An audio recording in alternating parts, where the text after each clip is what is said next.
Hello दोस्तों, आशा है आप सब खुश होंगे, स्वस्थ होंगे। इसी के साथ आज हम अपनी क्लास स्टार्ट करने जा रहे हैं, कंप्यूटर की basics class, beginning to end. अब इन क्लासेस में हम एनसीईआरटी कवर अप करेंगे। एनसीईआरटी की जो बुक्स होती हैं उनको कवर अप करेंगे। Class six, seventh, eighth, ninth, tenth, 11th and 12th, इन सारी क्लासेस की एनसीईआरटी बुक्स हम इसमें कवर अप करेंगे। और इनमें जो भी टॉपिक्स होंगे डीपली हम सभी को पढ़ेंगे, ताकि वो आपको अच्छे से समझ आ सके। अब आप सोच रहे होंगे एनसीईआरटी एनसीईआरटी बेस्ड क्यों? एनसीईआरटी बेस्ड इसलिए क्योंकि आजकल आपने देखा होगा लास्ट के कुछ सालों में, लास्ट ईयर्स में कुछ ऐसा चेंजेस हुए हैं कि सभी में, हर एक एग्जाम में मैक्सिमम क्वेश्चंस जो है वो एनसीईआरटी से पूछे गए हैं। इसलिए हमने NCERT based, with NCERT based, single NCERT नहीं, खाली एनसीईआरटी नहीं पढ़ेंगे, इसमें हम बाहर से भी पढ़ेंगे, बट एनसीईआरटी को जरूर पढ़ेंगे क्योंकि ज्यादा मोस्टली जो क्वेश्चंस हैं वो कहाँ से पूछे जा रहे हैं, एनसीईआरटी बुक से पूछे जा रहे हैं। तो six, seventh, eighth, ninth, tenth, 11th and 12th से हम सारी बुक्स को पढ़ेंगे और इनके टॉपिक्स हम इसमें इन क्लासेस में कवर अप कर लेंगे। अब एनसीईआरटी की सारी बुक्स का समावेश आपको एक ही जगह पे मिल जाएगा, आपको एक एक बुक पढ़ने की जरूरत नहीं पड़ेगी। इसलिए अब हम अपनी क्लास को स्टार्ट करने जा रहे हैं, ज्यादा टाइम वेस्ट ना करते हुए। यही आपका सिर्फ एडवांटेज, अगर देखे जाए तो एडवांटेज यही है कि सारे जो लास्ट ईयर के कुछ एग्जाम्स हुए हैं उन सभी एग्जाम्स में एनसीईआरटी से क्वेश्चंस पूछे गए हैं, इसलिए हमने एनसीईआरटी बुक्स को अब पढ़ना शुरू कर दिया है ताकि हमसे कोई भी क्वेश्चन छूट ना जाए। तो अब हम ज्यादा टाइम वेस्ट ना करते हुए अपनी क्लास को आगे बढ़ाते हैं और शुरू करते हैं हम अपना कंप्यूटर बेसिक्स फंडामेंटल्स हम पढ़ेंगे आज। फंडामेंटल्स में आज हम सिर्फ अपना एक टॉपिक कवर करेंगे, सिर्फ डेफिनेशन कवर करेंगे, ज्यादा नहीं करेंगे। ये बिगनर एक बिगनिंग क्लास है, फर्स्ट क्लास है हमारी, इसलिए हम ज्यादा टाइम इसमें वेस्ट नहीं करेंगे। तो हम शुरू करते हैं, कंप्यूटर की नीड क्यों पड़ी, कंप्यूटर क्या है। कंप्यूटर क्या है सभी को पता है, कंप्यूटर एक इलेक्ट्रॉनिक डिवाइस है, कंप्यूटर एक इलेक्ट्रॉनिक मशीन है। अब मशीन है, डिवाइस है, तो जो भी मशीन्स हैं वो क्यों बनी है? क्यों बनी है? क्योंकि ताकि लोगों का काम इजी हो जाए। कोई भी काम करने का तरीका इजी हो जाए, सारी चीजें इसीलिए तो बनी है मशीन, ताकि हमारा काम इजी हो जाए और इजीली लोगों को सारी चीजें प्रोवाइड की जाए। तो जो ये कंप्यूटर है, कंप्यूटर इसलिए बना ताकि लोगों को अपना वर्क करने में आसानी हो जाए। पहले क्या होता था, आप जैसे कोई स्टूडेंट है तो सारी क्लासेस ऑफलाइन जाके लेनी होती थी, ऑनलाइन का जमाना था ही नहीं। अब आप घर बैठे अपने ऑनलाइन क्लासेस ले सकते हैं, तो ये किसकी वजह से पॉसिबल हुआ? कंप्यूटर की वजह से पॉसिबल हुआ। पहले क्या था, बहुत सारे नोट्स बनाने पड़ते थे, गड्ढे के गड्ढे नोट्स बना लिए, इतने इतने सारे नोट्स हमने बना लिए। नोट्स बनाने के बाद क्या हुआ, एक बार पानी हमने रखा टेबल पे, पानी गिर गया, सारी बुक्स गीली खराब हो गई। एक बार ऐसा हो जाता है कभी कभी कि घर में दीमक लग गई, दीमक ने सारी बुक्स खा ली, तो वो रद्दी हो गई, टोटल वेस्ट। तो हम उनको दोबारा पढ़ ही नहीं सकते। तो इसलिए नीड पड़ी कंप्यूटर की। अब देखो कंपनीज में बहुत सारे रिकॉर्ड्स मेंटेन करने होते हैं, रिकॉर्ड्स मेंटेन करने होते हैं, तो उनको रखने के लिए भी जगह चाहिए, होनी चाहिए। जब रखने के लिए जगह होगी तो वो बहुत ज्यादा स्पेसियस हो गया, बहुत ज्यादा स्पेस घेरते हैं। तो उसी चीज को, उसी परेशानी को कम करने के लिए हमने कंप्यूटर का सहारा लेना शुरू कर दिया। कंप्यूटर में क्या है, छोटी सी जगह में बहुत सारी फाइल्स स्टोर हो जाती हैं। एक टेबल ही की तो जरूरत होती है, टेबल पे कंप्यूटर हो, उसमें सारी फाइल्स आ जाएंगी, है ना? तो कंप्यूटर एक इलेक्ट्रॉनिक डिवाइस है, इलेक्ट्रॉनिक मशीन है जो हमारे कामों को इजीली करवाती है, या हमारे कामों को करने में हेल्प करती है ताकि वो इजीली हो जाए। ठीक है? तो हम पढ़ेंगे कि कंप्यूटर क्या होता है, कंप्यूटर की डेफिनेशन पढ़ेंगे। कंप्यूटर की डेफिनेशन क्या होती है? Computer is an electronic device which takes data in raw form.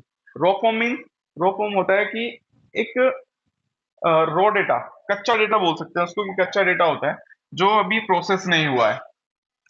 तो लिख लेते हैं हम इसको।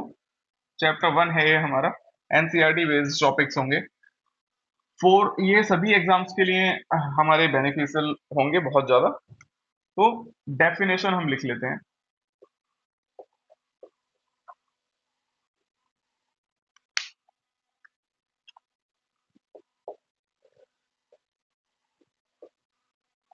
Computer is an electronic device which takes data in raw form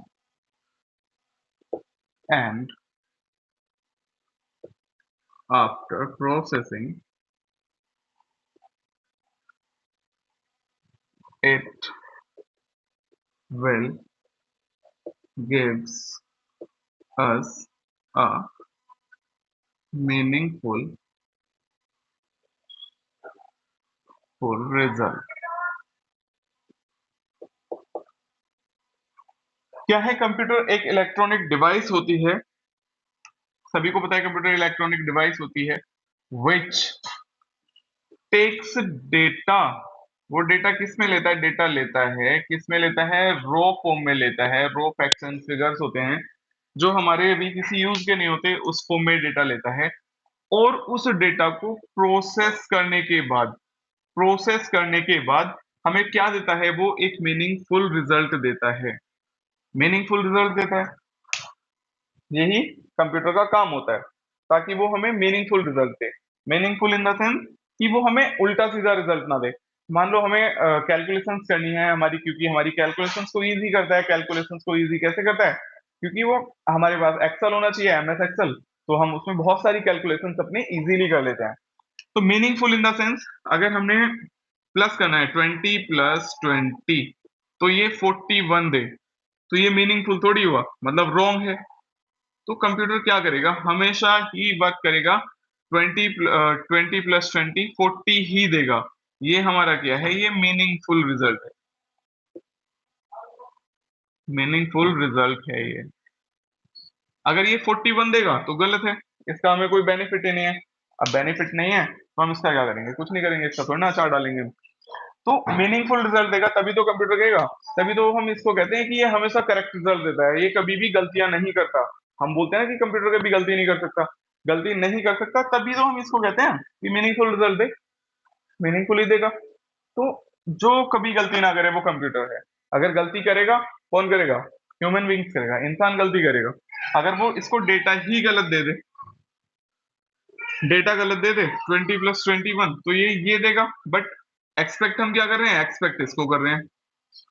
तो जब हम एक्सपेक्ट 40 कर रहे हैं तो हमें 20 + 20 करना पड़ेगा, है ना? तो ये गलत हो जाएगा। तो गलती कौन करता है? इंसान करता है। ये वर्किंग क्या होती है? एक आईपीओ साइकिल को हम इसको बोल सकते हैं, आईपीओ साइकिल होता है। कैसे वर्क करता है? इनपुट, प्रोसेसिंग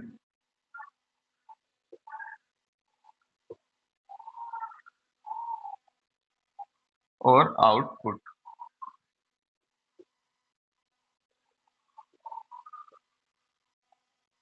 इनपुट मतलब जो भी हमें डेटा एंटर करना होता है वो इनपुट होता है।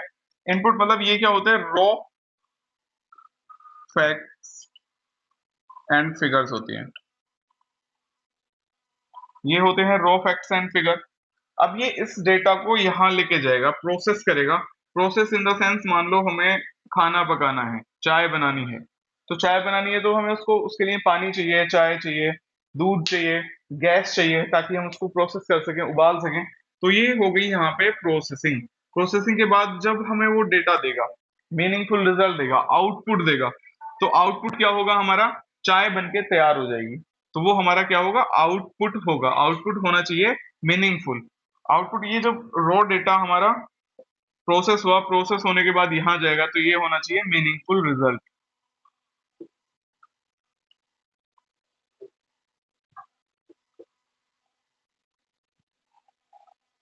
ये हमारा मीनिंगफुल रिजल्ट होगा, जिसको हम क्या कहते हैं? जिसको हम बोलते हैं आउटपुट।